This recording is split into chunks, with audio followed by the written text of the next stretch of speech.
everyone, welcome to the August 8th edition of the TimeformUS Pacecast. I'm David Aragona, rejoined by my usual co-host Craig Milkowski. Craig was on a bit of a break last week. Craig, I'll talk to you about that in just a little bit, but I was happy to have Emily Golickson fill in on the forecast. I hope you guys enjoyed listening to that. We didn't give out that many great opinions, but we had some fun talking about some Saratoga and Del Mar races. And, I shouldn't say that. We gave out interesting opinions that just didn't prove to be predictive, but always have fun talking to Emily. But Craig, I'm glad to have you back. How was the past weekend?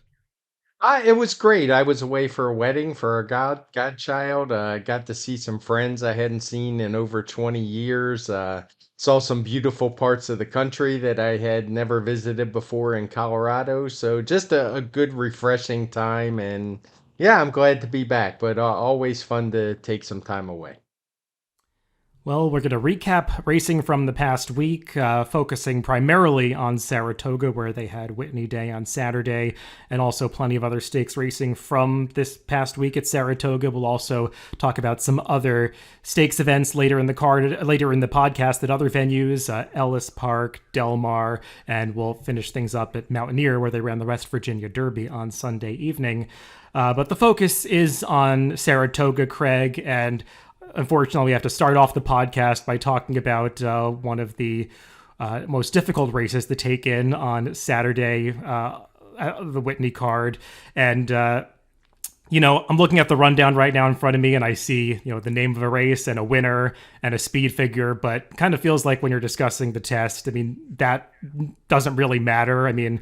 Sure, there was technically a winner of the race, but it's an empty victory. I know all the connections felt that way. And, I assume you didn't get to take in the race live, but watching it live, I'm sure like everybody else, I just screamed, and it's one of those things you never want to see. I was not there live this week. I can only imagine how traumatic it was to see what happened if you were actually at the track and all the people on the apron. And, our hearts and condolences go out to the connections of Maple Leaf Mel. It's just one of those really difficult things in racing that is always a possibility, but you just hope it's not going to happen. You hope it's not going to happen to a horse that is so beloved and to connections that everyone's rooting for. It's just one of the really difficult parts of the sport. Yeah, it was terrible. I actually was watching live. I was, as a passenger, driving to Wyoming from Colorado to go visit some friends, and I didn't have any bets on the race or anything. I was just watching as a fan, and I was rooting for Maple Leaf Mel. It's a great story with trainer Melanie Giddings. Well, it was a great story, and I even gave a fist pump just as Frank Miramati was, extolling her virtues and saying how she was still undefeated, never been in a photo. And like you said, I let out a gasp too. It startled my wife who was driving the car. And I didn't really get the full effect of how bad it was because I turned it off immediately. I knew it wasn't going to be good. I have since seen it, unfortunately, because of some timing issues I had to go work with. But that really, in this case, is not important at all. And we've talked about the breakdowns when we had problems at Churchill, and there was a not overabundant, just more than usual, I would say. And you can never get rid of them in this game. And this is just one of those ones that feels like it wasn't anything anybody did wrong. It just you're talking about huge animals running on fragile legs, and it was tragic, and you hate seeing it, and I hope I don't ever see it again. Yeah, it's one of those really difficult parts of the sport, and it's one of those things that is difficult to reconcile. It's difficult for the fans. I'm sure it's difficult for the horsemen, the people that actually care for these animals, and love them. I've had family pets or pets that I've lost, and you know how the attachment that you have to those animals, and in racing, it's a similar thing, and they're also tied to your livelihood, and it's just it's really tough.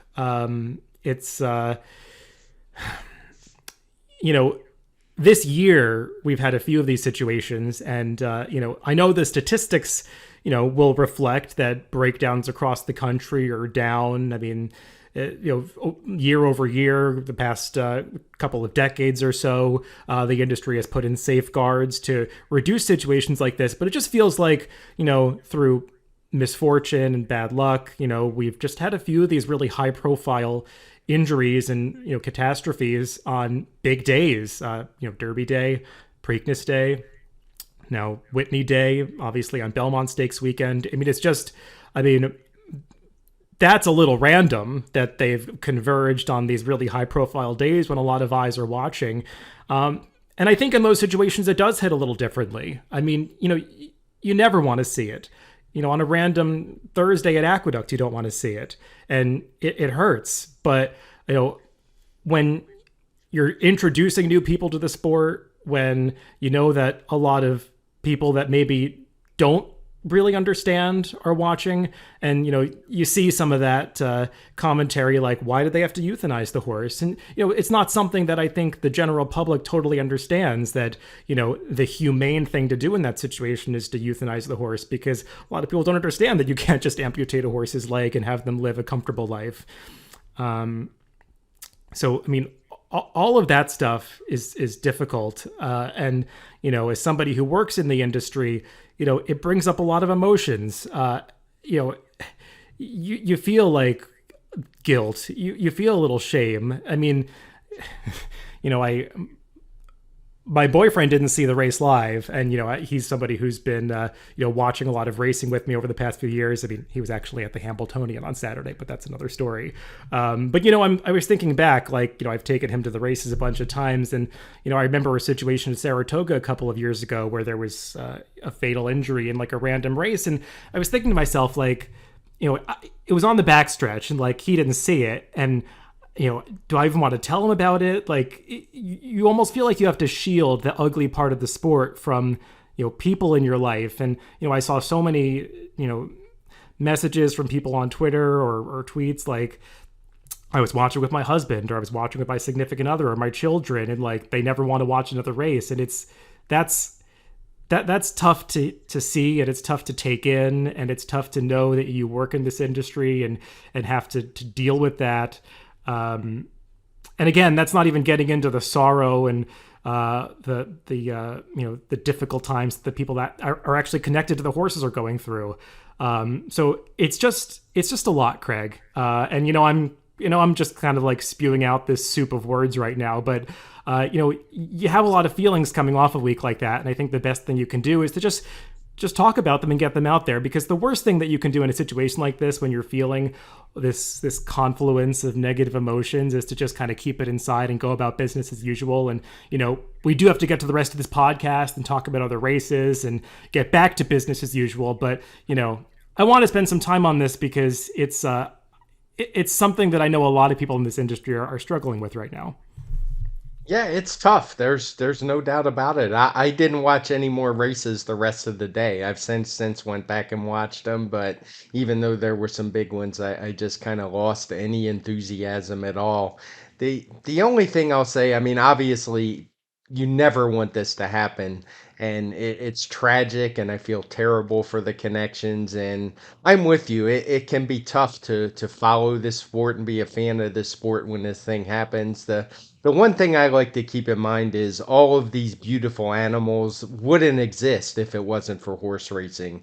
It's terrible when we have to lose them, but the ones that we don't lose are, for the most part, and I do think we can do better, and we really need to do better as the game moves forward. But for the most part, these horses are treated with the utmost care, and they just wouldn't be here if it wasn't for horse racing. So that's the one little glimmer of light that I could shine on this is, I love horses, and I don't want to see them all go away, which is mostly what would happen without horse racing. Yeah, no, that's all fair. And, it wasn't just the situation with Maple Leaf Mill, obviously. There were a couple of other breakdowns at Saratoga this week. And you put in all the safeguards that you want. And obviously, as you were saying, the industry can do more. And, we can have more checks and soundness in these horses and trying to detect those micro fractures ahead of time to prevent situations like this from happening. But there are still those situations where you can put all the safeguards in place that you want, and it's still a possibility that it could happen. I mean, we've said it before. I mean, it's just not an attainable goal to get down to zero breakdowns. And you just look at what happened at Saratoga this week, and I mean, aside from the test stakes, I mean, Graham Motion and Christophe Clement lost horses in turf races, and I mean, those are two trainers that I think most people in the game would agree are two of the trainers that do right by the horses. I mean, not that most don't, but you could hold those two on a pedestal and say, these are 100% clean trainers that you can trust, are going to try to do right by their animals and strive to, be examples for the rest of the trainers in the sport. And they had to go through this week too, and it's just tough when it all happens in a cluster like that, and it brings up a lot of emotions. And I think it's only healthy to acknowledge that, and that it's hitting everybody in the industry really hard right now. Like I said in one of my tweets this week, though, we do have to turn the page, and I think we can turn the page and move on, while also acknowledging that we're feeling it. Yeah, the only last thing I want to say about it is let's just hope that this drives further change. I mean, we know we've improved, as you said. The fatality rate in horse racing has dropped substantially over, I think it's since 2009 when they started keeping track. There's a lot more light shown on it, but we can still do better than what we're doing now. So it's unfortunate that we lost horses this weekend, but maybe it will drive to make that number even lower. Yeah. And as we wrap up that test stakes, obviously Pretty Mischievous was the official winner. Craig, I know you assigned a 110 TimeformUS speed figure to the horse based on the actual final time of the race. And then those are the facts about the race. And I think we can move on to the Grade 1 Whitney. That was the feature race on Saturday at Saratoga. And, Cody's Wish went off as the heavy favorite. It wasn't the strongest Whitney field, and I think a lot of the reason why he was considered so likely to win this race was just due to the competition. Had that question to answer, though, about the distance of the race, and proved to be significant because he clearly didn't get it, Craig. I mean, he just didn't finish off the race with the usual vigor that we expect from Cody's Wish, but also felt like he just overall regressed since the Met Mile, because it felt like it was more than the distance that got him beat in this race. I mean, he couldn't even get up for second over Zandon. All of that said, Cody's Wish might have never been beating the White Abarrio that showed up to win this Whitney Stakes on Saturday. I would agree with that. I mean, it's Cody's Wish. He regressed a little. His speed figure was only a 121. Maybe some of that had to do with the race flow and the pace. We don't have any of it coded with blue fractions, but it was a race that was increasing speed figure wise and pace figure wise throughout. And that was largely because of White Abarrio. He was the one that just ran away from the field. It was a one horse race once they turned for home. He's going to get a 132, or he did get a 132 speed figure from TimeformUS. The final time figure was a 133. So just a powerhouse performance. He was a horse who had showed a lot of potential as a 3-year-old, winning the couple races on the Florida journey to the Triple Crown. Things had kind of gone south since then. It looked like maybe he was going to be better as a one-turn horse, but they went back to 2 here, and it proved to be the right move. He's in the barn of Richard Dutrow now, changed from Saffie Joseph for his last 2 starts, and I thought his first run in the Met Mile was pretty good. He ran a decent speed figure, had some trouble that day, a really tough trip, so it's not like this big improvement all the way up to the 130s was out of the question for him. No, and I mean, he did have some legitimate trouble in that Met Mile last time, having to wait in traffic at a time when the race was sort of moving outside of him. All of that said, while I agree that he was a little interesting in this Whitney, I certainly didn't see him producing the kind of step forward that we saw in this race. I had always kind of envisioned him as a horse that was better going a little bit shorter than this, but he really finished off this final furlong of the Whitney with serious power. I mean, just over 12 seconds for that last eighth of a mile. This was a White Abarrio that's clearly moved forward in the middle of his 4-year-old season. Obviously, that does coincide with the trainer switch to Richard Dutrow Jr., but I mean, he's a horse who had shown some improvement at the beginning of the year for Saffie Joseph, and obviously there was a lot that happened with the whole issue on Derby week with Saffie Joseph, and White Barrio missed a couple of races right in the middle of the season. I think he was sick for the Carter, and then was forced to be scratched from those 2 races on Derby weekend. So that was kind of a layoff that wasn't really planned, and maybe that messed up his momentum a little bit. And now we're seeing what the true White Barrio can do as a 4-year-old, and he's pretty good and now a serious player in the Classic division moving forward. It is, and I mean, I've seen plenty of comments about, yeah, he's trained by a guy coming off a 10-year suspension, so there are going to be questions when a horse makes a big jump. I'm just saying the talent was there. We saw it early, so I'm not going to attribute it to that. I'll reserve judgment and see what happens. Richard Dutrow is a good trainer and seems to be a good horseman, so it's not all that surprising.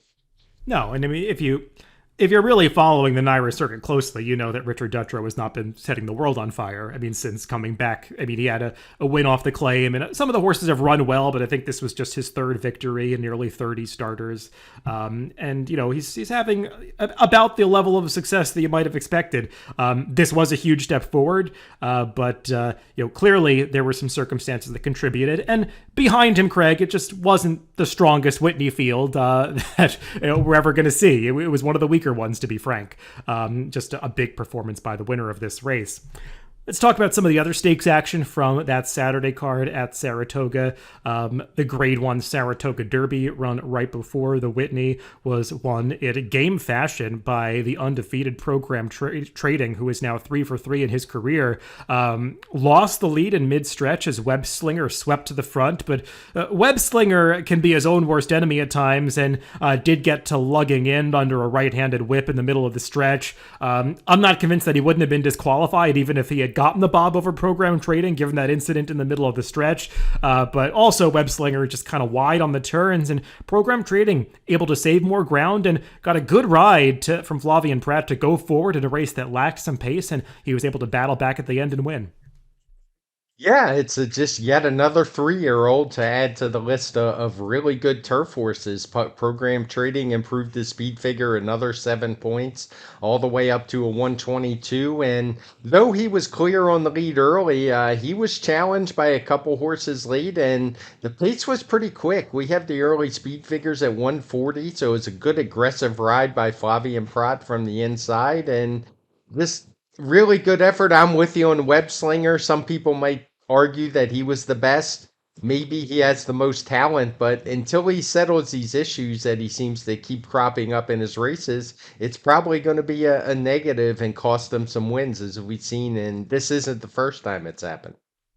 Yeah, I mean, some of it's the horse. I think some of it is how they ride the horse, that they just kind of always stick Web Slinger out in the clear and don't make any attempt to save ground with him. I mean, circumstances have been difficult in that sense, as he's drawn his fair share of outside post positions. But once again, I mean, he just covered a ton of ground around both turns, and you could argue Web Slinger ran the best race. Got beat by a really talented horse who got a better trip, and I think both of these horses are among the best 3-year-old turf horses in the country right now. I mean, there have been years, Craig, where this Turf Triple Series in NYRA turns out to be a little disappointing. Not the case this year, as the Belmont Derby came up with a somewhat surprisingly fast speed figure, and this race backs it up too. Far Bridge, who won the Belmont Derby with a perfect trip, didn't get quite as fortunate in this race, but still ran a good third here, finishing well clear of the rest of the field. Just a nice crop of 3-year-old turf horses this year. Yeah, they are, and particularly the males. I did have a just kind of weird that they ran the filly in this race, given how strong the crop is this year, and I almost wonder I do wonder what they were thinking. I guess the big disparity in purse had something to do with it, but this is a strong group. Seemed an odd time to try Aspen Grove in this race. Yeah, and based on the way she ran, she probably could have hit the board in the race for the fillies. It'd been hard to say. It was a different turf course. No, I mean, I think the connection said that she had already had a grade 1 victory. Why cut back to a grade 3 when she can try another grade 1? So never going to knock connections for getting a little ambitious with a horse. Let's move on to one of the listed stakes run earlier in that Saturday card, as we'll wrap up that Saturday stakes action with the Lure, which was won by Smoke and Tea. A good battle to the finish, Craig. It was a race that I thought was a little more interesting from a wagering perspective than it turned out to be on the track, as the favorites ended up running pretty well. And while three horses hit the wire together, I don't think there was any doubt that Smoke and Tea was the best, because the pace of this race was honest, and he really was never that far off it. No, I think he was definitely the best horse, and despite the really close finish, he got a speed figure of 121, 2 points higher than the 2-3 finishers, Dakota Golden Portfolio Company, because of it. And he's a horse who's always had a lot of talent, particularly at the mile and a 16th level. Don't get me wrong, I don't think he's a horse who's going to jump up into any grade ones or anything, but he always shows up and runs a good race at this level, or even like the grade 3 level. Yeah, it was a odd race. There were almost two races going on, as four horses went out and said pretty honest fractions, and the four others or five others, I should say, just sort of like took back towards the tail end of the field. And I think at the midpoint in the race, there was almost a 10-length gap between those two quartets of runners, and they did come together in the stretch. But credit to Smoke and Tea for battling back and holding off those two closers, Portfolio Company and Dakota Gold, who both arguably had better pace setups than he did. So nice horse, but we'll see if he can step back up into graded stakes company and make an impact there. And then the Grade 3 Troy was the last stakes that we'll discuss from that Saturday card at Saratoga. Caravel went down to defeat for the first time in a turf sprint since, well, the prior summer at Saratoga, Craig, where she had gotten a tough trip. And I don't know if it's just Saratoga or maybe it was the softer turf condition on Saturday, but she was not herself, didn't run her usual race. And it was instead Cogburn, who is undefeated on the turf. He's really taken to the surface and switching over at Lone Star a few starts ago. He's now 3 for 3 on the grass and got a bit of a pace set up as No Balls was aggressively ridden, but Cogburn came through with his typical good finish. He did. He's found a new lease on life on the turf. I can't remember if he tried. I don't think he tried it early in his career. So he's had 3 wins in a row on it, and maybe some of it had to do with the course. But he's a horse who just keeps getting better every time. He ran a 122 Timeform US speed figure. I will say the course was listed as soft. I don't know if it was quite that soft. I mean, we have it 6 on the Timeform US scale. The time, particularly when you look at the fractions, don't indicate it was like a bog or anything. Just one that had some give. You could see the turf flying up. So I wouldn't argue. I would say it was more a yielding type turf course than soft. When I see soft, I tend to think of like Europe and France when it's rain for a week straight. So I don't think that's what we saw here, but good effort from Cogburn and a really good effort from the runner-up, No Balls, who wound up with a 124 speed figure as he was dueling on the front end with a couple other rivals, and it just was too much for Caravel. She's worked out some nice trips in all her starts, but regressed a little here. I'd be willing to give her another chance on firm ground, though. She's just been that good this year.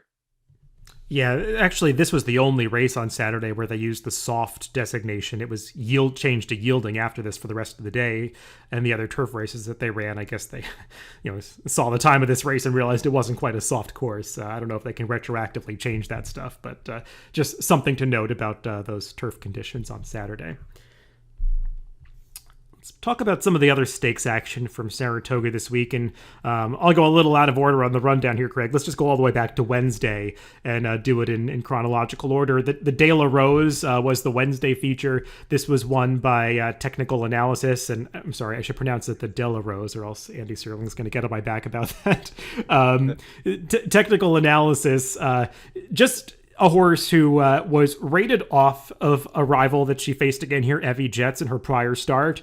For whatever reason, I guess Evie Jets Connections decided that she couldn't beat the same horse that she had beaten last time using the same tactics that they did, so they decided to rate Evie Jets on this occasion, and it just handed Technical Analysis an easy lead, and when you've got the best horse in the race, handing her the best trip, you're not going to beat her. Yeah, I don't have a whole lot to say about this race. She got a 121 speed figure. It was a 119 final time. The slow pace upgraded a little because she finished so fast. All the fractions are coded in blue. I don't know what these connections are thinking sometimes. I mean, Evie Jets, why in the world she would ever rate having just one wire to wire against the favorite is beyond me. it predictably didn't work, and not only didn't it work, she finished next to last. So maybe once in a while, you would think the connections would look at these results. I just don't know where these ideas come from to rate speed horses because it literally almost never works. Yeah, I mean, I get like riding to get a piece rather than riding to win the race, but I mean, FHS is a horse that's already a grade 3 winner, so I don't know what kind of black type she needs to pick up in the De La Rose. It's just, it was odd that they didn't show any aggression with this horse. And obviously, there was some intention to come out and lead the field. Jose Ortiz was sending technical analysis out of the gate, but I mean, you can at least try to go and make the horse run a slightly faster opening quarter mile to make it a more competitive race, but they didn't, and it just kind of handed technical analysis the race. Stark difference between the pace at the beginning and the pace at the end. I was just kind of, doing some quick math, and the first half of this race went exactly 3 seconds slower than the second half of this race, 48.49 versus 45.49. I mean, you're rarely going to see horses go that slowly and that fast, in a graded stakes on the turf at a mile. It's just, a really big difference, and clearly nobody could close. I will say, just from a trip handicapping standpoint, I liked Eminent Victor in this race. Clearly, she had no chance trying to close from last place at the top of the stretch, but she's one that's had multiple trips in a row, so just keep tabs on her for next time if she gets into a spot that has a little more pace. Yeah, and I'll add, I'm not knocking technical analysis. She may very well have won the race anyway. She's good. It was her second start off the layoff, and she absolutely flew home. I mean, it's not like she didn't run a good race. It's just, it's frustrating as a bettor when, you expect the riders and the connections to be trying to win the races, particularly with a horse like Evie Jets, and it just didn't seem to be the case. Yeah, these are thoroughbred races. They're not quarter horse races, and you don't want to see it be over after a quarter mile. And this race was over after a quarter mile. Let's move on to the Thursday stakes race at Saratoga. That was the Grade 2 Glens Falls, and saw a bit of an upset here, Craig. Chad Brown in the winner's circle again with McCulloch, and he also sent out multiple runners in this race, though none of them favored, as that honor did go to Warlike Goddess. And, Warlike Goddess, Greg, she just seems like she's a little off this year. I mean, maybe she's regressing a little bit. I think she's now 6 years old. Nice of the connections to bring her back for another season, but she's just been not quite herself in terms of achieving the heights of performance level. And also in this race, I mean, I don't remember that about her, that she would get so rank in the early stages. I mean, she was really fighting Joel Rosario's restraint through the first half mile of this race. And of course, that's going to sap a horse's finish a little bit. And, she made her move to get there, but McCulloch, she relaxed better and was just able to produce that superior finishing kick to run her down at the end.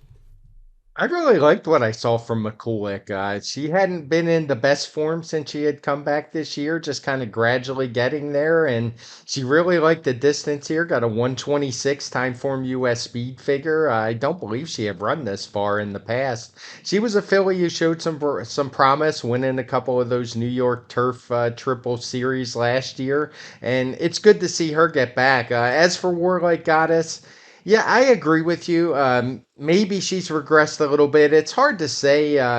She hasn't had ideal trips the last couple, and I just wonder if she could do better with a new rider. It just doesn't seem like it's a match that works. I know they've won a few times, won several races together, but were in spots where she was dominant, and it seems like sometimes she gets ridden like she's going to win no matter what. And to me, that she's facing better competition. McCulloch's an up and coming 4-year old. She lost to another Chad Brown market segmentation last time with kind of a tough trip, pinned in behind horses. So I'm going to not write her off, but as a bettor, she's always getting hammered at the window. So it might be time to just keep trying to take advantage until she shows that old form. Yeah, I don't know. I mean, I can't quite agree with that. I mean, I did think Joel did not give her a great ride in the New York two-back. Maybe he had limited options in a paceless race from the outside post, but I mean, I thought he tried to do everything right in this Glens Falls. He got her closer to the pace this time. She just refused to settle, and I don't like to see that when it's a 6-year-old mare and they're showing this new tendency to get extremely rank in the races. It just feels like something's mentally not clicking with Warlike Goddess right now. We'll see if she can bounce back. But I thought this was a great ride from Joel Rosario. It just there wasn't too much she could do about it when the horse doesn't cooperate. Yeah, I probably didn't. I don't think he did anything wrong. I wasn't trying to make that point. He did exactly what I would have wanted him to do. I just wonder if maybe there's a disconnect and a change might do something to help her because she clearly needs it. Let's move on to the Friday feature race at Saratoga. Well, supposedly one of two races that was run on Friday, graded stakes. They obviously canceled the second half of the card when they got all of that rain, but they did sneak in the grade 3 Saratoga Oaks before the cancellation, and we saw much the best winner here, Craig. Elusive Princess was a horse coming in from Europe with just superior form in France, and unsurprisingly took a lot of money, and she just looked like a winner every step of the way in this race. Yeah, not a big surprise at all. She ran a 116 time form US speed figure, and it looked like she probably had the field over a barrel to start with, and when the rains came and the course had some give in it, it was pretty much a foregone conclusion, in my opinion, that one of the Euros was going to win, and she was the most likely. The Euros ran 134, so not a big surprise. She got a 116 time form US speed figure, so solid for a 3-year-old filly this time of year. Obviously, not as good as the Colts, but she's pretty good, and I hope we get to see her again. Well, I think we will see her again because it was reported after this race that she's actually going to be staying in the United States with trainer Arnaud Delacour. So we'll probably see her in some major graded stakes the rest of the season. Maybe the QE2 at Keeneland. I don't know if they'll run in. I forget what it's called, the Jockey Club Oaks, which is later in the year, I guess, at Aqueduct. So we'll see what they decide to do with her as far as U.S. targets go. But nice to hear that she's going to stay in the States for a while.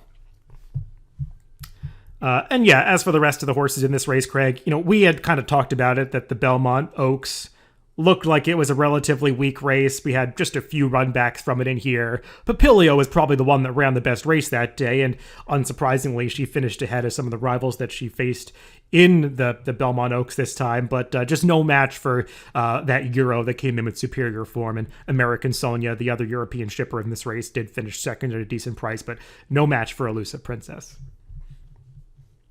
Let's move on to Sunday's feature race. That was the Grade 3 Adirondack. And, Craig, we're going to talk about some 2-year-olds to close out the Saratoga portion of the show, and all of them are talented, especially Brightwork, who won this Adirondack. Ellis Park appeared like it had some strong 2-year-old maiden races or even stakes run in June and July, and it certainly appeared to be the case as they ran back in this Adirondack, as Ellis Park-based horses swept the top 3 spots, and Brightwork taking a big step forward. I mean, she's now 3 for 3 in her career, and seemed like John Ortiz came in with some real confidence, and she certainly rewarded that faith, as she just exploded when they got into the stretch to win this race by 5 lengths. Yeah, it was an impressive performance visually. Speed figure wise, I gave her a 104, which is good. I will be the first one to tell you the speed figures on Sunday were a nightmare.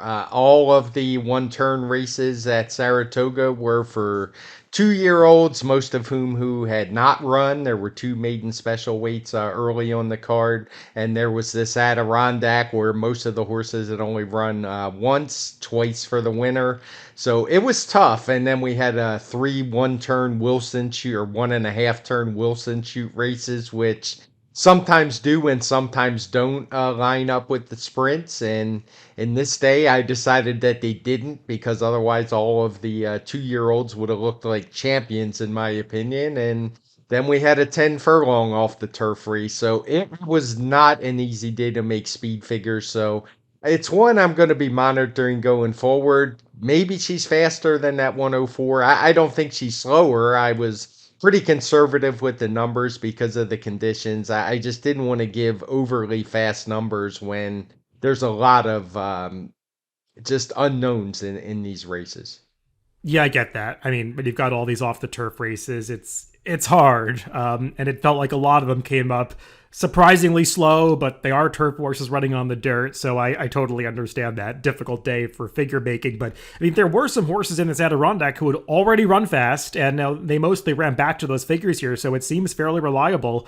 And Brightwork was just superior on the day, and it'll be interesting to see which of these horses decide to come back in a race like the Grade One Spinaway at the end of the meet, or maybe since they are based in Kentucky, some decide to target different spots.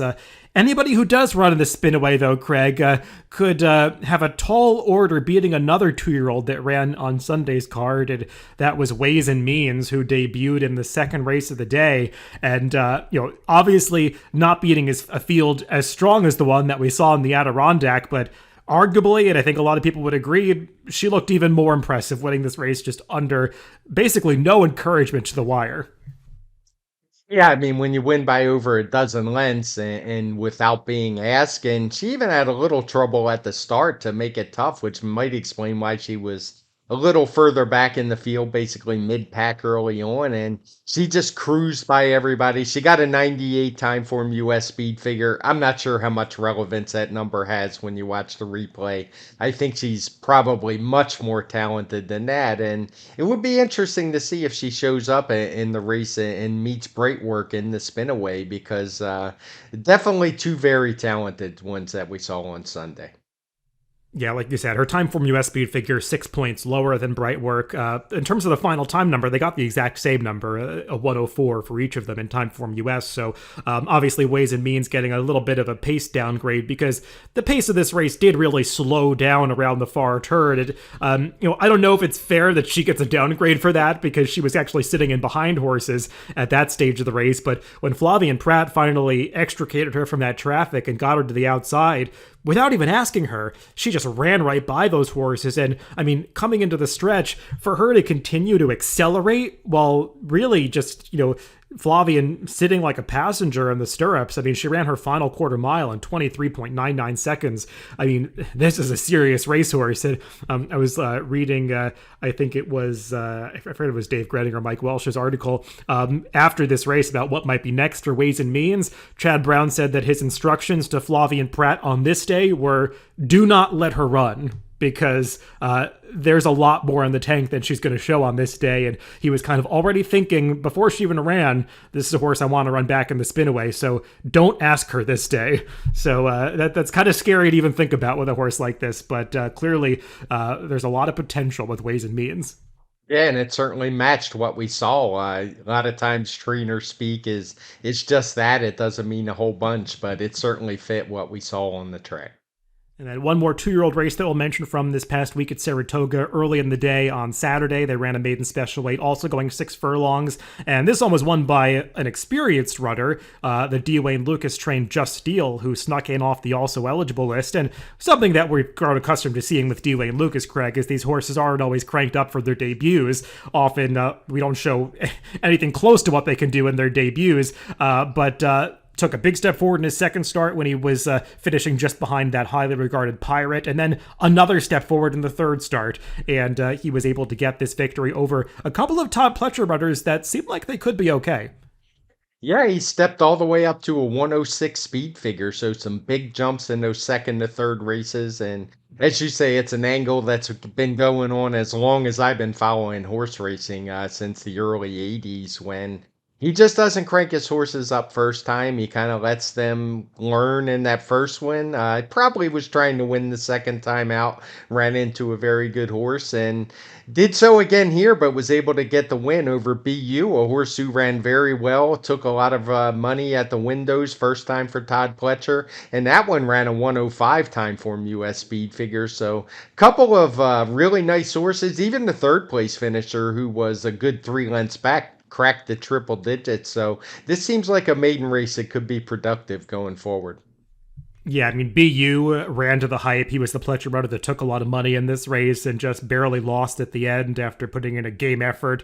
Locked feels like the one that is going to garner a lot of buzz when he runs back, because this horse, got steadied back at the start. I mean, got sandwiched between horses, was way back in the early stages, last place, moving down the backstretch, and he made up a ton of ground on the far turn and then continued that momentum into the stretch. And he was really finishing at the end of this race, just flying across the wire. He's a horse that's bred to go much longer, being by Gun Runner, and there's some good route pedigree on the dam side, especially going back to the second generation. So, these horses can tend to get overbet in their second starts, but Locked ran really well in his debut. Yeah, no doubt about it. To run a triple digit figure off of that trip is impressive. I'm sure he'll be heavily bet next time out, but he seems like a good one. All right, let's move away from Saratoga and on to Del Mar to discuss a couple other races there from last weekend. The feature race on Saturday was the Grade 1 Clement L. Hirsch, and this was won by the Bob Baffert-trained Adair Manor. And, Craig, Adair Manor is sweeping the series in California, basically. This was her third graded stakes victory in a row. I mean, she's won the Santa Maria, the Santa Margarita, and now the Clement Hirsch. I mean, typically that would make her one of the top fillies or mares in the country. It's just the division is so concentrated on the East Coast and in Kentucky these days. That's where all of the top horses run. It just sort of feels like Adair Manor is out on an island competing in these races in California, and they're just of a slightly lower stature these days. She's going to have to get a class test probably later in the year if she proceeds on to a race like the Breeders' Cup Distaff. She's an interesting filly in that, she was one who wasn't allowed to run in the Kentucky Oaks last year. She probably would have been one of the favorites, but she really hasn't advanced at all since then, speed figure wise. She's probably going to get about a 116 speed figure. I'll have that later on today. So it's nice as these races look. I tend to agree. These aren't really grade one races. I don't think she's anywhere near. She's probably not in the top five in the division in my eyes, maybe even lower than that. It's just she's beating the same horses. The horse who was second choice in here is her stablemate, who didn't really show up. Desert Dawn's a horse we've seen running in these races for a long time. She always just kind of clunks up for some pieces. So yeah, I'm probably calling this in my own head maybe a grade 3. No, obviously the American Graded Stakes Committee is being charitable to some of these California grade ones to allow them to hold on to their status for now. We'll see if this race is able to moving forward. But yeah, it just doesn't really have the implications of a lot of the grade ones that you see run on the East Coast or in Kentucky. I mean, a lot of the top players in this division, probably if you made a list of the top 5 horses in this division, it's arguable whether Adair Manor would even be on that list. It's just really hard to know what she is given the fact that she's been beating up on weaker competition in these races out west. And then the other race that we'll discuss from this past weekend at Del Mar was a Sunday maiden special weight for 2-year-old fillies. This one was won by Julia's Dream, going 5 furlongs on the turf. And, Craig, anytime a horse wins a turf sprint by over 5 lengths, they are clearly superior to their competition. I think that's definitely the case with Julia's Dream, who I don't know what the speed figure is going to be, but it certainly felt like she ran a really fast race for a 2-year-old at this time of year. It did. I tried to estimate what it would be, and I came up with about a 108, which for a 2-year-old is obviously a really good number. As you said, the margin would kind of indicate that, yeah, she's a really good one. It wasn't a race I expected to have on the rundown when I kind of threw this thing together, but she seems like one with a lot of talent and one that we're going to see. And it's not like this was one of those rare 5 furlong turf races at Del Mar. They actually ran 4 of them, including some for older horses, for a claimer. So it's a race that the speed figure, I think, is really solid. She's just one that's pretty good.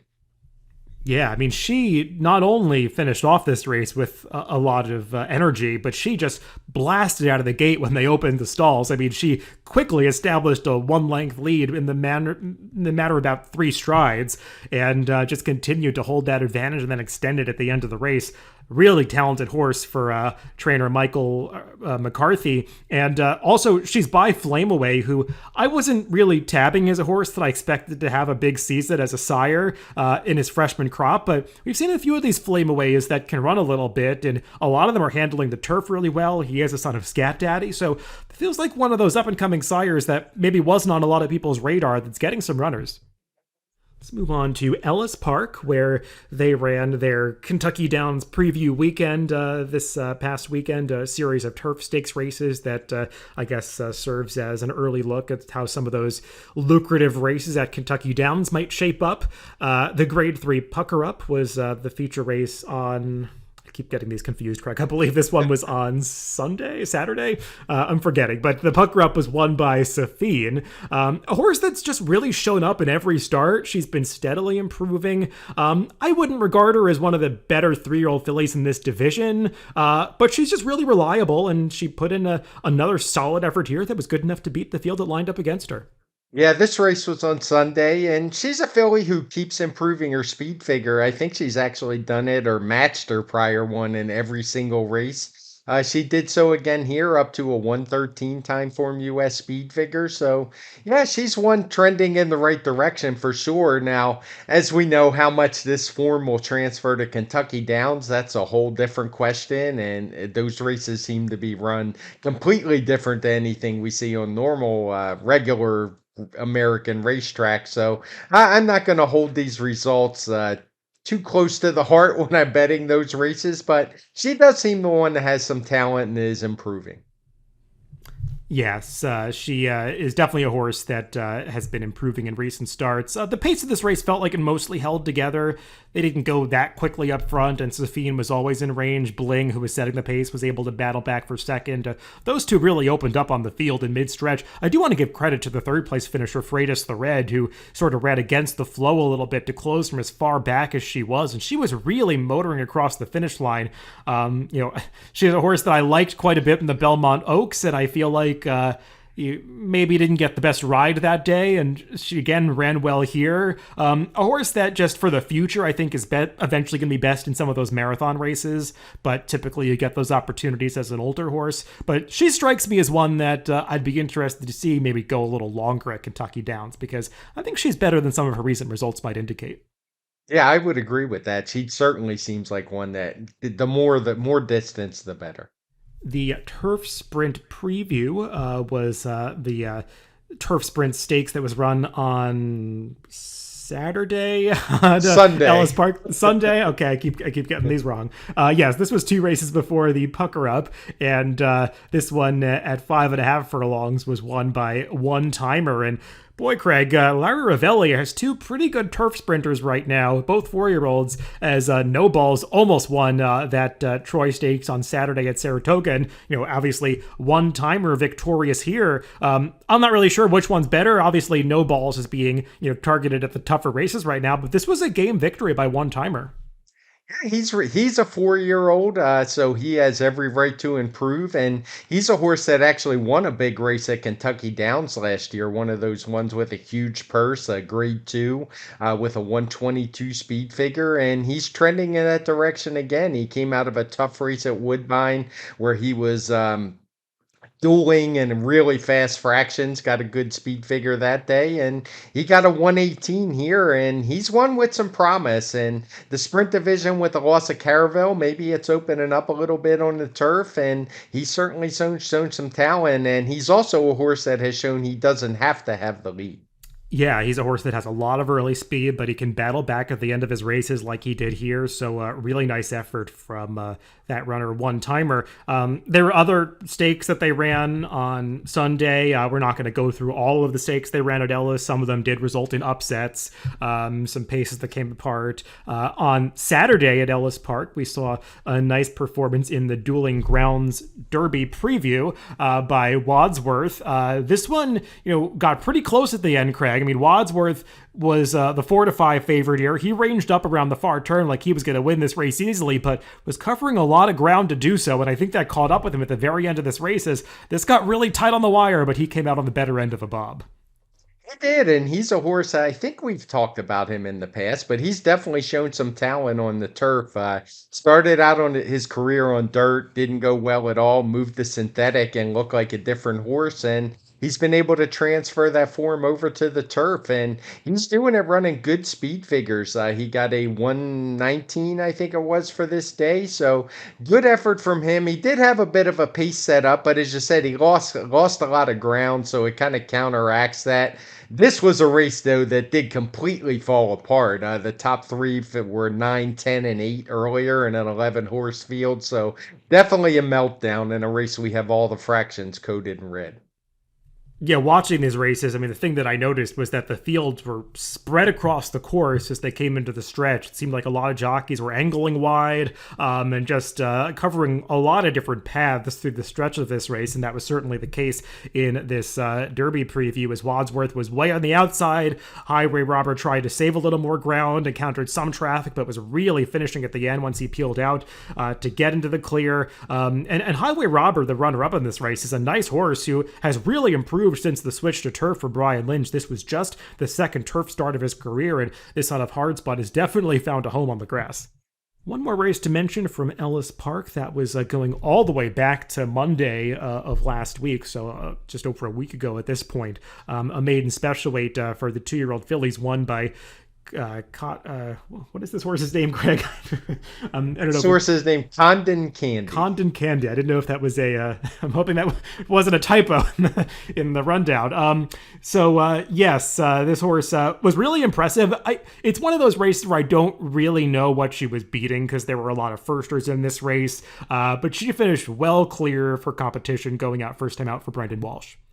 Yeah, it's always for me notable. She ran a big speed figure of 103 for a 2-year-old filly. And it's just a race I wanted to mention because it might have slipped through the cracks being on a Monday, a day we usually don't get the bigger tracks racing. And she won so easily, winning by almost 8 lengths. And as you say, we don't know who she was beating, but there were some much more well-regarded fillies in the field as she went off at 11-1. And she does have the look of a sprinter. She went right to the lead, opened up pretty fast fractions, but she has some talent.